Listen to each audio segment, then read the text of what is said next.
Good morning. நீங்கள் நன்றாயிருப்பதற்கு உங்களை வாழ்த்துகிறேன். ஒரு வழியை உங்களால் பார்க்க முடியவில்லை என்ற காரணத்திற்காக தேவனிடம் ஒரு வழியும் இல்லை என்ற அர்த்தம் அல்ல. தேவன் ஒரு சந்தர்ப்பத்தை உங்களுடைய வாழ்க்கையில் கொண்டு வருவார் என்றால் அது போதும்.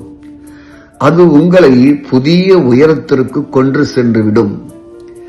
உங்களுடைய தடைகளை, நோய்களை, பொருளாதார வீக்கங்களை, கஷ்டங்களை, சோதனைகளை தகர்த்தெறியக்கூடிய ஆசீர்வாதங்கள் தேவனிடம் இருக்கிறது.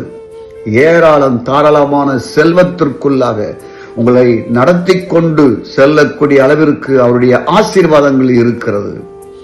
மருத்துவத்தினால் செய்ய முடியாத மிகப்பெரிய அற்புதங்களை தேவன் உங்களுக்கு செய்ய முடியும். உங்களுடைய குறுகிய எண்ணங்களை உதறி தள்ளுங்கள் என்று இன்று நான் உங்களை உற்சாகப்படுத்துகிறேன். உங்களுடைய விசுவாசத்தை துவக்கிறவரும் முடிக்கிறவரும் இயேசுவையை நோக்கி கண்களை ஏறெடுத்து பாருங்கள். உங்களுடைய சூழலமைப்பு நிலையில் தேவன் உங்களுக்காக வேலை செய்து கொண்டிருக்கிறார். வழி இல்லாத இடத்தில் உங்களுக்கு ஒரு வழியை நிச்சயமாய் தேவன் உண்டாக்கி கொடுப்பார். ஒன்றை நினைவு வைத்துக் கொள்ளுங்கள், மனுஷரால் தீர்க்க முடியாத எந்த ஒரு பிரச்சனையும் நீங்கள் எதிர்கொள்ளலாம். ஆனால் இயற்கைக்கு உட்பட்ட உங்கள் மீது தேவனுடைய இயற்கைக்கு அப்பாற்பட்ட வல்லமையை வைப்பார் என்பதை உண்மை. அது இன்றே நடக்கும். நாளை சந்திப்போம்.